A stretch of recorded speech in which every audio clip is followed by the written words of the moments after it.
कड़कड़ाती ठंड की रात थी। हवा में धुआं और आग की तपिश एक साथ तैर रही थी। सब लोग अलाव के चारों ओर बैठे अपने हाथ सेक रहे थे। सन्नाटा ऐसा था कि लकड़ी के जलने की चर्र चर्र तक साफ सुनाई दे रही थी। सोनिया हल्की मुस्कान के साथ, चलो ना, कोई डरावनी कहानी सुनाते हैं। ठंडी रात है, मजा आएगा। इतने में अचानक दूर से पायल की धीमी आवाज आई। सभी चुप हो गए। सिर्फ हवा और उस कदमों की छनछनाहट सुनाई दे रही थी। कविता धीरे धीरे आगे बढ़ते हुए कांपती आवाज में, माफ कीजिए, क्या मैं आप सबके साथ थोड़ी देर बैठ सकती हूँ? रात बहुत लंबी है और मैं रास्ता भटक गई हूँ। राधा जरूर बैठिए, पर बताइए आपका नाम? कविता। मेरा नाम कविता है। मैं अपने 2 दोस्तों के साथ थी, लेकिन वो दोनों अब कहीं दिखाई नहीं दे रहे। सोनिया, अरे चिंता मत कीजिए, आप आग के पास बैठ जाइए, गर्मी लग जाएगी। कविता ने धीरे से अपने ठंडे हाथ आग के पास फैलाए।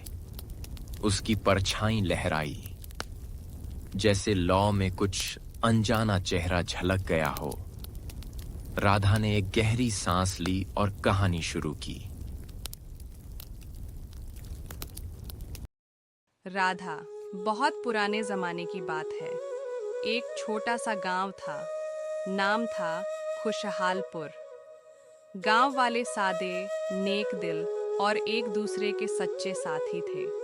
लेकिन कहते हैं ना, जहां खुशियां ज्यादा होती हैं, वहां किसी की नजर भी जल्दी लग जाती है।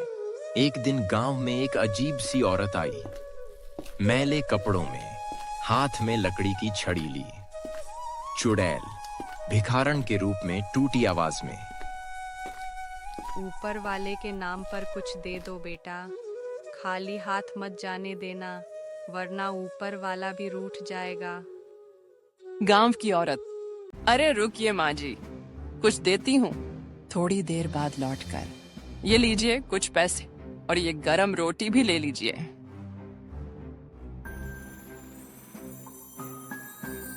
वो बूढ़ी औरत जमीन पर बैठ गई और खाने लगी।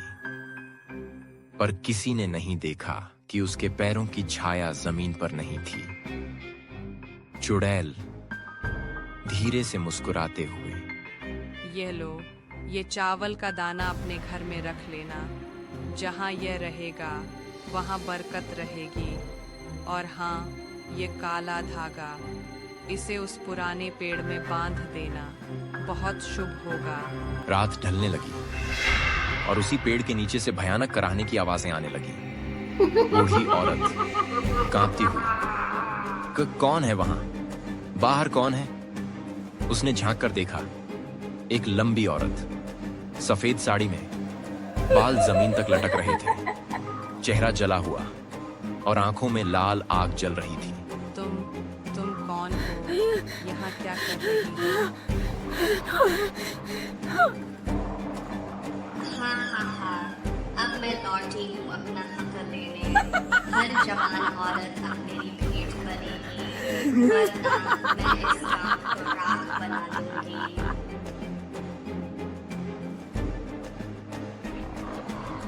इतना कहकर वो धुंध में घुल गई। सारा गांव चीखों से कांप उठा। बच्चे रोने लगे, जानवर भागने लगे। अगली सुबह गांव वाले घबराए हुए। अब क्या होगा? कोई उपाय तो बताओ। सब लोग पंचायत के पास। पंच गंभीर स्वर में, डरो मत, खुशहालपुर का नाम ऐसे नहीं मिटने दूंगा। आज रात कोई भी अपने घर से बाहर नहीं निकलेगा। दरवाजे खिड़कियां बंद रखो। अगर कोई आवाज बुलाए तो जवाब मत देना, कभी नहीं।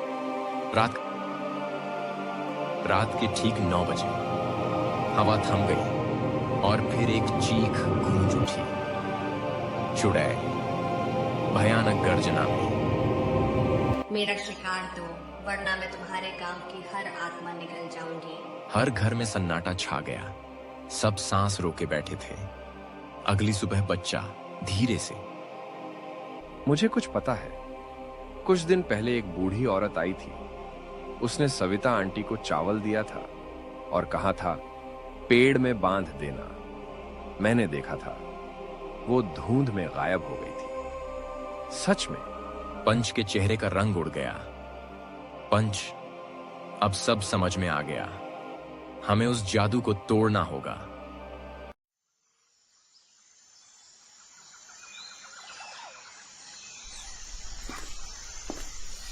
पंच, बाबा, गांव पर चुड़ैल का साया है, कुछ कीजिए। बाबा, आंखें बंद कर। मैं जानता हूं यह वही आत्मा है जिसे सालों पहले श्राप दिया गया था। यह लो, यह लाल धागा और सफेद चावल का दाना। उसे उसी जगह रखना जहां वो आया था। पर याद रखना, यह काम कोई और नहीं कर सकता। वही बच्चा करेगा जिसने चुड़ैल को अपनी आंखों से देखा है। लेकिन बाबा, वो तो एक छोटा बच्चा है। बाबा, गंभीर आवाज में, हिम्मत उम्र से नहीं होती, दिल से होती है। वही इस अभिशाप को तोड़ सकता है। शाम, गांव फिर से अंधेरे में डूब गया।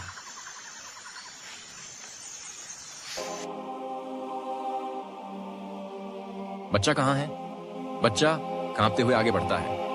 मैं यहां हूं, मैं करूंगा यह काम। पंच, ये लो लाल धागा और ये चावल, पेड़ पर जाकर बांध दो, डरना मत। बच्चा सबके साथ पेड़ तक गया। हवा ठंडी हो चली थी, आसमान में बादल उमड़ रहे थे। उसने कांपते हाथों से चावल पेड़ की जड़ों में रखा और लाल धागा बांध दिया। पंच, सब लोग अब जल्दी अपने घर जाओ, रात बीत जाए, फिर देखेंगे क्या होता है। रात बीती, पर किसी ने यह नहीं देखा कि पेड़ की छाया धीरे धीरे लंबी होती जा रही थी। अंतिम दृश्य, रहस्य जारी।